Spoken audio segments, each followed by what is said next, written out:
Today our topic is the inward pilgrimage. And in the Bhagavad Gita, Sri Krishna gives us a detailed explanation of this inner journey of the yogi. Sri Krishna tells us, free from the hopes engendered by desire and untouched by any craving for possession, the waves of feeling in his heart controlled, the yogi, retiring alone to a quiet place, should try to unite his little self with the Supreme Self. Seated firmly with one pointed concentration of the mind, and neither roaming mentally nor reacting to sense stimuli, let him seek self-purification by yoga practice, using the techniques prescribed by his guru. Holding the spine, neck, and head firmly erect and motionless, let the yogi focus his gaze at the starting point of the nose, the nashikagram, between the two eyebrows, and let him not gaze elsewhere, but keep his gaze calmly one-pointed. Serene and fearless, steadfast in his vow of brahmacharya, his mind controlled, and his attention centered in me, the seated yogi should meditate on me as the ultimate goal. The self-governed yogi attains the peace of supreme nirvana, the state of individual extinction in union with my spirit. Yoganandaji's Gita has such lofty sentiments.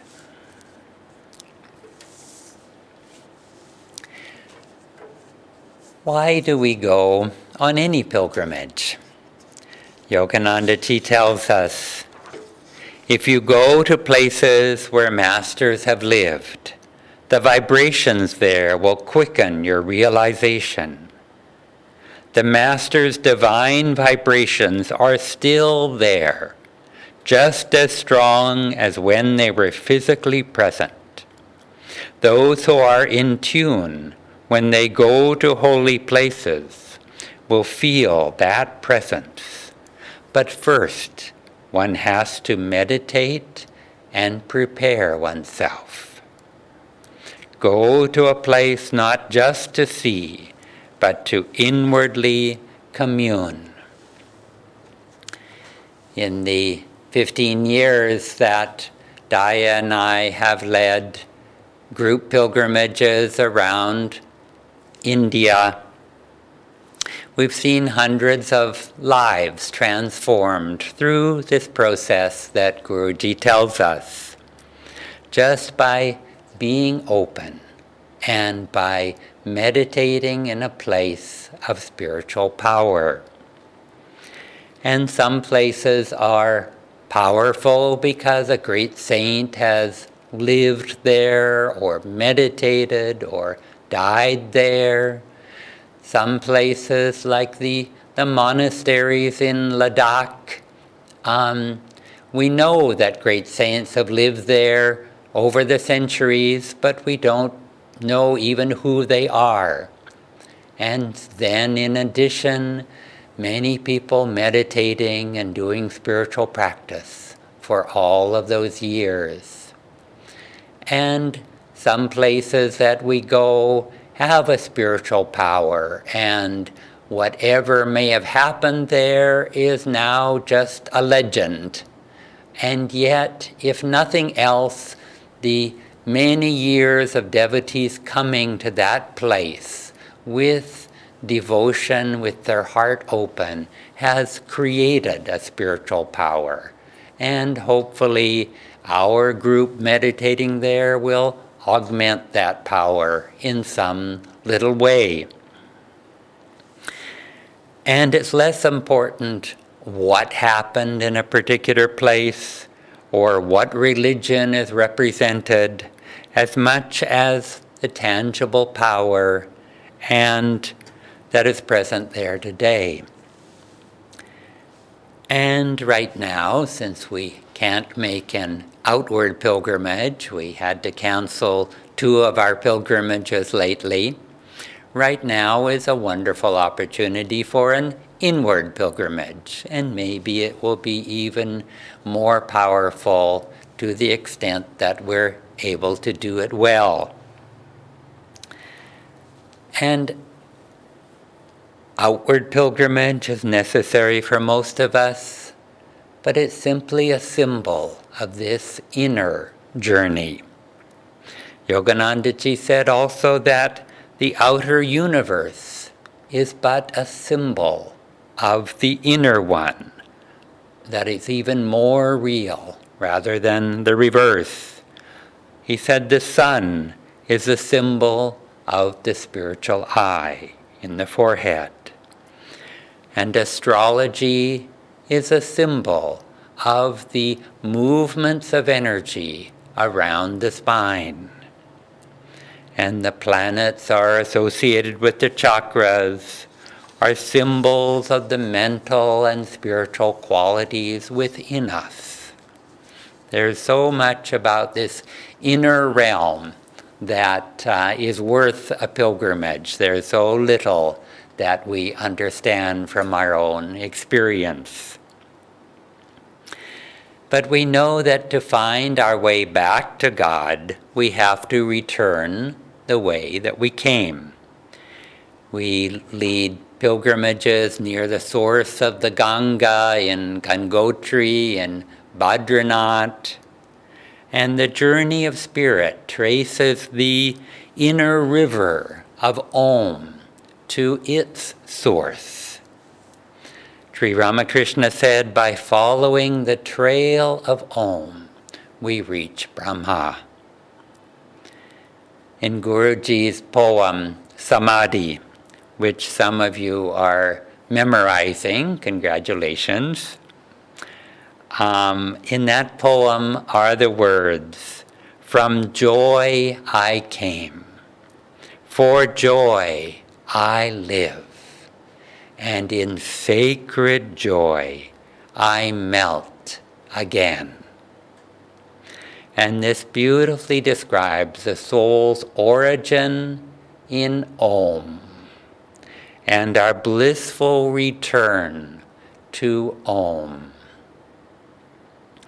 In the same vein, Guruji says, you must get magnetism, not only from people and places, but get the magnetism which comes from within, through deep concentration, and by going beyond, in the portals of meditation, beyond the land of peace, beyond the land of dreams, beyond the land of silence, lies the garden of self-realization. When God's power is flowing through you, you will become a divine magnet. Our need in seeking God is to rise above the consciousness of time, the consciousness of space. If time is required to know God, then it's only because we live under the hypnosis of time. If we think it's important to visit a certain saint, it's because we don't realize completely in ourselves that that saint is here and now with us in this moment. When Swami Kriyananda asked Anandamoyi Ma, he invited her to visit America, and her response was, "But I am already there." Ultimately, it's a delusion to think that there is anything new awaiting us at a distance or awaiting us in the future. In our love for God, we should tell ourselves constantly that I have Him. I have Him already, here and now. And He can never be closer to us than He is in this moment and in this place. There's a story of a guru who told his disciple to go on pilgrimage and to make a parikrama of the most holy places around India. And so the disciple stood up. The disciple walked 3 times around his guru, and then he sat down. And he said to his guru, "I have followed your instructions. My pilgrimage now is complete." And so I wish for you a very happy inner pilgrimage. This topic of pilgrimage is dear to our hearts because we love going on pilgrimage. We love sharing pilgrimages with our friends, with other truth-seeking souls. And when we realized this was going to be our topic, I thought a little bit about traditional Indian pilgrimages. In the past, I believe they used to be of great tapasya, great hardship, great sacrifice, and perhaps it still is to many people. Our pilgrimages don't tend to be that way. But I think hardship, danger, sacrifice, obstacles, what used to sort of symbolize the pilgrimage to, let's say, the Char Dhams, in the old days, people had to walk. And of course, there was great danger, and probably many, many people left their bodies on the way just because lack of food or vicious animals or exhaustion or thirst deprivation. But these days, it's not quite the same. But when you look at the traditional pilgrimages, where are they? Where have they been? To high mountain peaks. And of course, on our path, we think of Babaji in the Himalayas, all the great saints, the great masters who reside either with or without a body in the high Himalayan peaks. And, Babaji said that he resides up near Badranath. And so, of course, that's a pilgrimage place that we have gone. And we've gone, as Keshava was talking about, Badranath, Gangotri. We go to the source of the Saraswati River, of the Alakananda, of the Bhagavati River. And so high mountain peaks, these sacred rivers, we go to the Ganges, at Varanasi, at Rishikesh, at Kolkata, we go to Ganga, many places. But, and we went to the Indus in Ladakh. So rivers are such holy symbols of Divine Mother. And when you think of rivers, pilgrims would go to purify themselves. Even in Christianity, you have this symbolism of baptism, going into the water, being cleansed of all your sins and past bad karma, and, being cleansed and liberated in Divine Mother's purifying waters. And so we also love to go to those places, and so we follow the traditional understanding that water can be purifying and Divine Mother can help purify us. So then caves also, we've gone to very special caves. Babaji's cave is probably our most popular pilgrimage. We go there several times a year. And we go and, as Keshava was saying, we dive deep, we chant, we meditate deeply and try to commune with Babaji there, with Lahiri Mahashaya there. And Vashishta Guha cave above Rishikesh, we go to also, another favorite place to go on pilgrimage. And then temples. In Kolkata, we go to Dakshineshwar, where Master, of course, writes a chapter about the stone image of Dakshineshwar, of Ma Kali. And we go to, Badrinath Temple and the Gangotri Temple. And so anyway, temples also are a big draw for traditionally here in India, but also places we love to go. And saints, where saints have lived. My first pilgrimage ever was a pilgrimage to India from America in the footsteps of our masters. And Ananda had done these pilgrimages since the 80s. And my first pilgrimage was in late 90s. And we went to Kolkata, where Master grew up. We went to Puri, where Sri Yukteswar had his ashram, where Sri Yukteswar's body is, where Babaji came to Sri Yukteswar at Raigat, and when his troop were in the trees. And we went to Varanasi, where Lahiri's house is. And we went around. We went to other places I can't remember right now. But these places where our gurus have lived, really for the first time, I felt a personal connection with them. Up until then, it had sort of been in the autobiography that I had read about them, and I had learned to meditate. I was fairly new on the path at that point. But I had learned to meditate, and the way that Ananda leads pilgrimages is really, reading about the saints, chanting to them, praying to them, and all with group magnetism, calling their presence with us.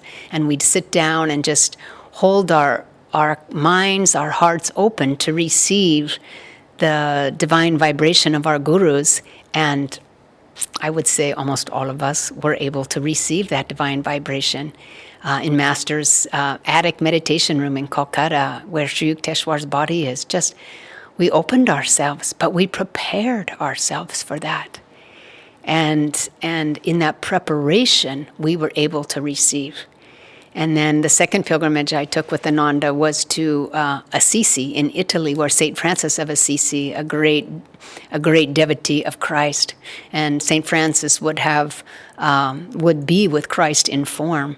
And we went to the places where he would be with Christ, and Master was also in Assisi, and we did the same thing. We prepared ourselves, we opened ourselves to receive the presence of Christ, of St. Francis. And yes, and I'm going to get to the fact that it is also an inner pilgrimage, but I would say so many pilgrims that we have taken on pilgrimages, and myself in these first two pilgrimages, for example, it was a catalyst for transformation within me.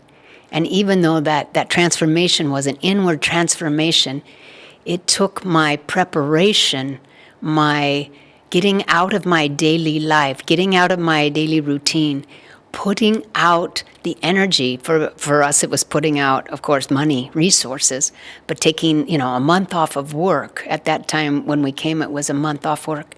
And preparing ourselves, time, energy, resources towards wanting this transformation in our life and preparing ourselves for it.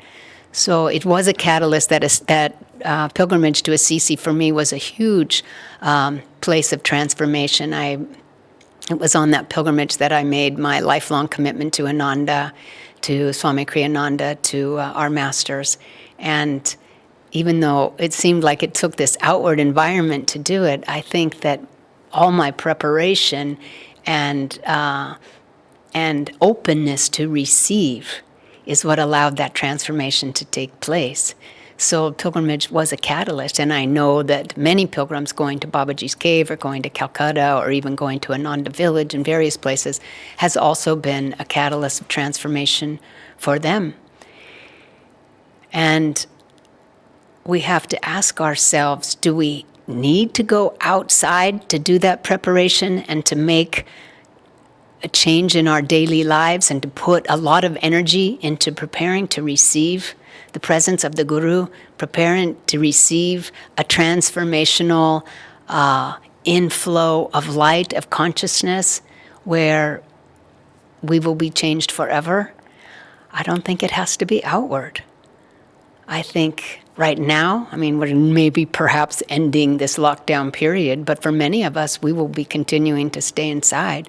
And during this last couple of months, we've connected with many of you to take advantage of this time and put our energy, our commitment, our time into transforming ourselves, into praying, chanting, meditating longer, preparing ourselves. When you think of what we've learned in meditation, we relax the body, we relax the mind, we prepare ourselves for meditation. We do energization exercises, we do stretches, we do hatha yoga, we stretch the spine, we do pranayama, relax the mind, then we concentrate, then we expand our consciousness and open it to receive. So there's this whole process of getting there, and then there's the meditation, the true receiving, the communion with God. So we can make a daily meditation, daily pilgrimage in our meditation by putting out the energy and saying, this is important to me. I am going to open myself to be transformed, and today is the day it's going to happen. Yogananda said, seclusion is the price of greatness. He said, we must put aside time for God. We must commune with Him in the inner silence. How else can we achieve the goal of self-realization? How else can we achieve that state of infinite awareness that the gurus are just trying to shower on us all the time, if we do not make it a priority and say, I am going to do this. I am going to put out my energy to do this. And so it is up to us. What are we doing during this lockdown period? Can we make decisions about the future of our lives? How can I prepare myself for the arrival of the Guru's vibration within me? At first we look outside, and just like we were talking about an outer pilgrimage, we look outside for spiritual change. Like maybe if I go see this saint, his darshan will change me, and I'll be self-realized. And I know that a lot of people feel that just going to a sacred temple or just going to a saint will do it, and they don't have to put out any effort. But no, we need to put out the effort. And I was thinking of one time in the evening, we were sitting outside with a group of friends, and the moon, the full moon, was reflecting in everybody's cups of, let's say, glasses of water or teacups. I can't remember what we were drinking, but the moon was reflecting in everybody's beverage. And we were thinking, oh, isn't that neat, that so many moons. But what was it? It was the light of the moon that was reflecting, and it was manifesting in these cups. And then if sitting next to a swimming pool in the summer, the sun is reflecting in the swimming pool. Or at night, sitting by the sea, when we go back to California, sometimes we're by the sea and the full moon is there, and you can just see, wow, this full moon is being completely reflected in this still sea. How beautiful is that sea? But then what do? How beautiful is the moon? So we look up at the source of the light and just say, it wasn't all these outer reflections. It was always the light. And the reflections are beautiful. But in the end, we want to go to the source. And so that's why we have to go inside. We have to commune with the source of that light from within. And then once we experience that light within, it doesn't matter where we go. We can be at work, we can be in traffic, we can be anywhere on the streets, and we carry that light with us, and we experience light everywhere. I was thinking of Swami's song, O Master. There's a phrase in it, let me find in every hour, in every thought, in every flower, a joy that spans eternity, the truth that makes us ever free. So let's find it in every hour, in every moment, that joy, that truth, the truth that we are already one with that source, with that light. I'm going to close with this reading by Swami Kriyananda. It's Rays of the One Light, and it corresponds with the Gita passage that Keshava read. And it happens to be the story of when Jesus Christ goes to Samaria and he meets the woman of Samaria at this very holy site, also Jacob's well. And he's talking to her, and she says, you know, people tell me I should be praying in Jerusalem, and I feel that I can pray here in Samaria. Where's the best place to pray?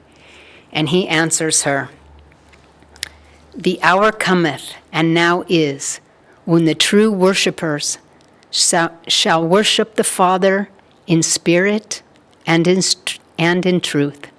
For the Father seeketh such to worship him. God is a spirit, and they that worship him must worship him in spirit and in truth." Then later, Jesus is telling other people how to pray, and they tell him to enter into the inner chamber, enter into a closet, inner chamber, and shut the door, and pray to him in secret, and he who sees in secret will reward you openly. And Swamiji says, if the goal is to find God, then include in one's worship inner communion with the Lord. God is silence. He must be sought, therefore, in inner silence. God is absolute love. He must be sought, therefore, in the silence of love. God is spirit. He must be sought, above all, in the expanding peace of deep meditation. Wherever you are, whatever your outward beliefs and observances, seek God in the silence of your own soul. It's a joy to be with you. Bless you.